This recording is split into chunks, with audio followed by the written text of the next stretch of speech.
Après le terrible accident de la route de Pierre-Palmade en Seine-et-Marne, un certain Fabien Fleury, 36 ans, avait contacté les médias puis les enquêteurs de la brigade de protection des mineurs pour faire de terribles révélations sur l'humoriste.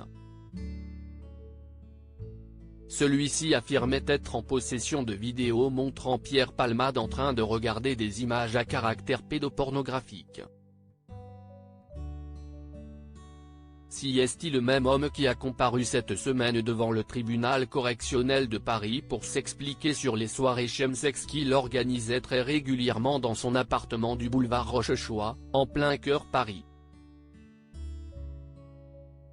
Dans le box des accusés, Fabien Fleury a vu défiler le récit de sa vie, son enfance sous l'emprise d'un beau-père violent, son train de vie de luxe, entre 5 000 et 7 000 euros par mois, son boulot de communicant pour un sex shop, ses apparitions dans des films pornographiques gays, son job décor, mais aussi ses 2 condamnations pour escroquerie et sa maladie, le sida.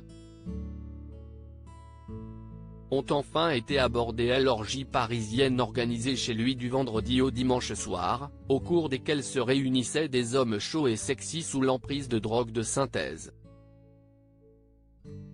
Ce n'est pas un dealer de quartier, il ne vendait de la drogue que dans ses soirées, a soutenu son avocat, ajoutant, le but pour lui n'était pas de gagner de l'argent.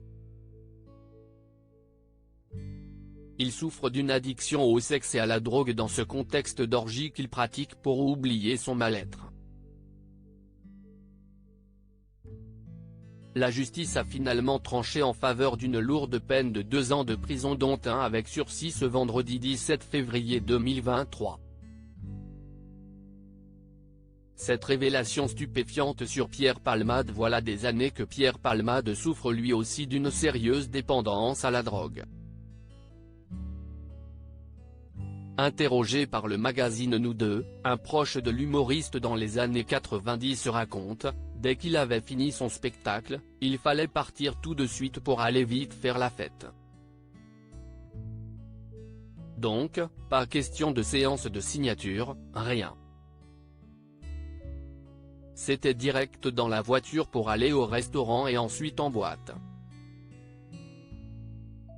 Et ce, dès fin 1989, début 1990.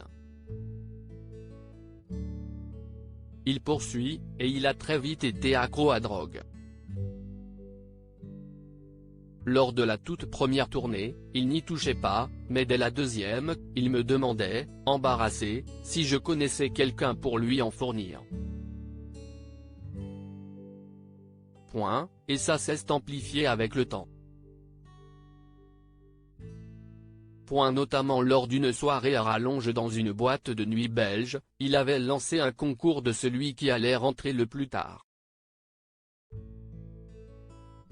Il est rentré à 23 h. Le lendemain, on allait alors dormir quelques heures et on recommençait. 72 heures, ça a duré. La coke, si est ce qui le faisait tenir. Ça lui permettait de rester éveillé.